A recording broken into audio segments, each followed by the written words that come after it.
Chandragupta Maurya, architect of ancient India's first great empire. Chandragupta Maurya was born around 340 BC, though the exact year is debated among historians. He was born into a humble family, possibly of the Kshatriya or warrior caste.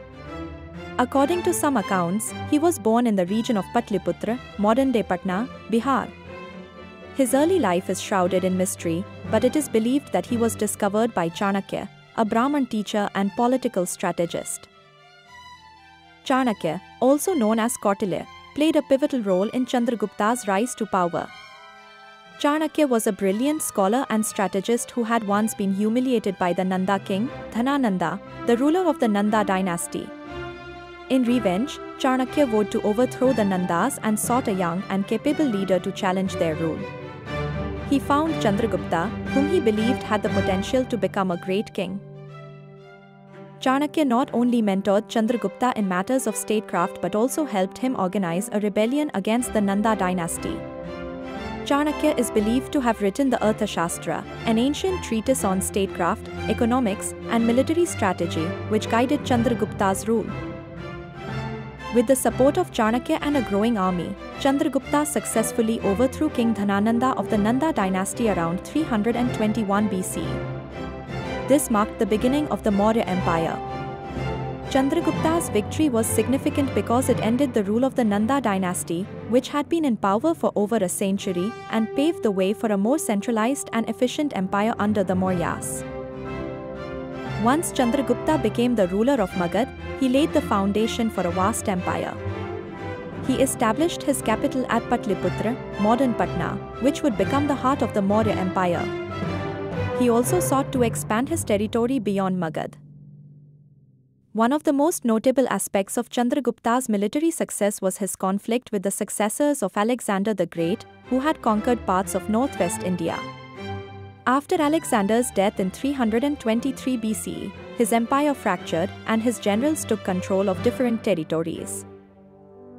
Chandragupta's first significant military campaign involved fighting the Greek satraps, governors, left behind in the northwest regions of India after Alexander's empire disintegrated.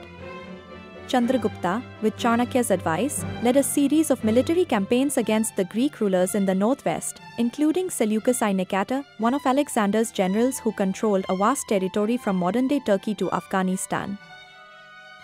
In a decisive battle, Chandragupta defeated Seleucus, which allowed him to gain control over several important regions, including parts of modern-day Afghanistan, the Punjab, and other territories to the west of the Indus River.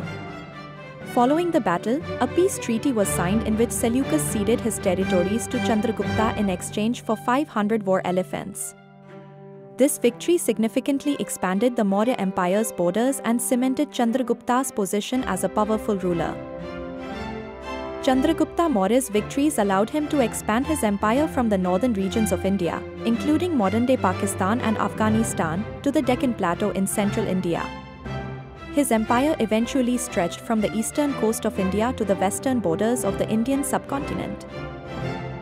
Under his leadership, the Maurya Empire became the largest empire in Indian history at the time, and it was characterized by a high level of centralization and governance. He established an efficient bureaucracy, with administrators overseeing different regions, and created a system of taxation to fund the empire's military and infrastructural needs. Chandragupta's rule was marked by a highly organized and centralized administrative structure. According to Arthashastra, the empire was divided into provinces, each governed by a royal prince or a trusted administrator. The empire had a vast network of spies, a strong military, and a well-structured bureaucracy that controlled everything from agriculture to trade. Chandragupta's government also focused on economic development. The empire promoted trade, both within India and with other regions, including Greece and Egypt. Infrastructure such as roads, canals, and a postal system helped facilitate communication across the vast empire. In the later years of his life, Chandragupta became disillusioned with worldly affairs and embraced Jainism, a philosophy that emphasizes non-violence and asceticism. It is believed that he abdicated the throne in favor of his son, Bindusara, around 297 BCE. After stepping down from the throne, Chandragupta travelled south to Karnataka, where he spent the remaining years of his life in religious contemplation. He is believed to have died around 297 BCE. Chandragupta Maurya's legacy is profound. He established one of the largest and most powerful empires in ancient India, which laid the groundwork for the future growth of the Maurya dynasty under his grandson, Ashoka the Great. Under Ashoka, the Maurya Empire reached its peak, with a vast territory covering almost the entire Indian subcontinent. Chandragupta's administration, military victories, and political strategies also had a lasting impact on governance and statecraft in India. The Maurya Empire was one of the first empires in India to create a centralized political structure, and its influence can still be seen in later Indian empires. Chandragupta Maurya's rise from a humble background to becoming the founder of one of the largest empires in ancient India is a remarkable story of ambition, leadership, and military genius. His military victories, particularly against the Greek satraps, were instrumental in the establishment of the Maurya Empire. His legacy lived on through his successors, particularly his grandson, Ashoka, whose contributions to Indian culture and governance continued to shape the subcontinent for centuries. Thank you so much for taking the time to watch this. I hope you found the information helpful and insightful. Your thoughts and feedback mean a lot, so please feel free to leave a comment. I'd love to hear from you.